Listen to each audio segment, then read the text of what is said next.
মানবতা বিরোধী অপরাধ মামলায় শেখ হাসিনার রায়কে কেন্দ্র করে ধানমন্ডি ৩২ নম্বর হয়ে ওঠে উত্তপ্ত। সেখানকার পরিস্থিতি জানাতে এবার আমাদের সাথে সরাসরি যুক্ত হচ্ছেন সহকর্মী পার্থ সাহা। পার্থ, ধানমন্ডি ৩২ নম্বর এলাকা কি শান্ত হয়েছে কিনা, এই মুহূর্তে কি পরিস্থিতি দেখছেন জানাবেন। তানিয়া, ধানমন্ডি ৩২-এর যে এরিয়াটি সেটি কিন্তু ক্রমেই আরও বেশি উত্তপ্ত হয়ে উঠছে। এখানে কিন্তু এখনও দফায় দফায় সংঘর্ষ চলছে। আমার ঠিক পিছনটিতে কিন্তু এখনও টিয়ার শেল এবং সাউন্ড গ্রেনেডের যে শব্দ সেটি কিন্তু আমরা শুনতে পাচ্ছি। এবং কিছু সময় আগে ধানমন্ডি ৩২-এ বঙ্গবন্ধুর যে বাড়িটি এখনও রয়েছে সেই বাড়ির ভেতরে প্রবেশের কিন্তু চেষ্টা করে এখানে যারা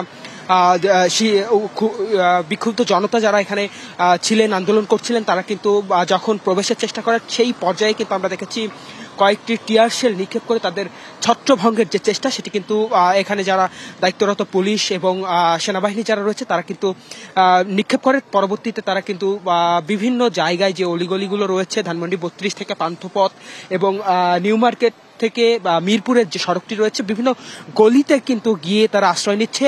ঠিক কিছু সময় পরে আবার সেই গলি থেকে বের হয়ে এসে তারা কিন্তু আবার পুলিশের এবং সেনাবাহিনীর সদস্য যারা রয়েছেন তাদের সঙ্গে কিন্তু মুখোমুখি একরকম সংঘর্ষের যেই চিত্র সেটি কিন্তু আমরা দেখতে পাচ্ছি। মূলত এই মুহূর্তে আমি যদি একটু সামনে আপনাদেরকে দেখাতে চাই, নিউ মার্কেটের যে সড়কটি সেই সড়কে কিন্তু আমরা দেখতে পাচ্ছি পুলিশ এবং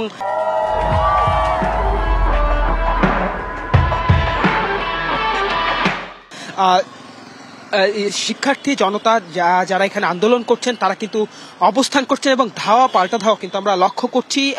ঠিক নিউ মার্কেটের যে সড়ক সেই সড়কেই কিন্তু আন্দোলনরত যারা রয়েছেন এখানে বিক্ষুব্ধ জনগণ তারা কিন্তু অবস্থান করছেন এবং এই পুরো চত্বরটি কিন্তু একরকম নিরাপত্তার বলয় তৈরি করে রাখা হয়েছে এবং ক্ষণে ক্ষণে কিন্তু সাউন্ড গ্রেনেড ফুটিয়ে কিন্তু তাদেরকে ছত্রভঙ্গ করা হচ্ছে এবং পরিস্থিতি নিয়ন্ত্রণে আনার যে চেষ্টা সেটি কিন্তু করা হচ্ছে। এবং এই যে সড়কটিতে আমরা বর্তমান অবস্থান করছি ধানমন্ডি ৩২-এর সেই সড়কটি কিন্তু সাউন্ড গ্রেনেডের যে ধোঁয়া এবং ইট পাটকেলের যে টুকরা সেই টুকরাই কিন্তু পুরো জায়গা ভরে গিয়েছে এবং আমরা কিন্তু লক্ষ্য করতে পেরেছি এই যেই সড়কটি ধানমন্ডির সেই সড়কের কিন্তু বেশ কয়েকটি জায়গায় টায়ার জ্বালিয়ে বিক্ষুব্ধ জনগণ যারা এখানে আন্দোলন করছেন এবং বঙ্গবন্ধুর যে বাড়িটি রয়েছে সেই বাড়িটি ভাঙার জন্য এখানে যারা এসেছিলেন তারা কিন্তু পুলিশ এবং সেনাবাহিনীর সাথে ক্ষণে ক্ষণে যে ধাওয়া পাল্টা ধাওয়া সেই ধাওয়া পাল্টা ধাওয়ার ঘটনা ঘটছে। তানিয়া, এই ছিল বর্তমানে আমার কাছে ধানমন্ডি সড়ক থেকে সর্বশেষ।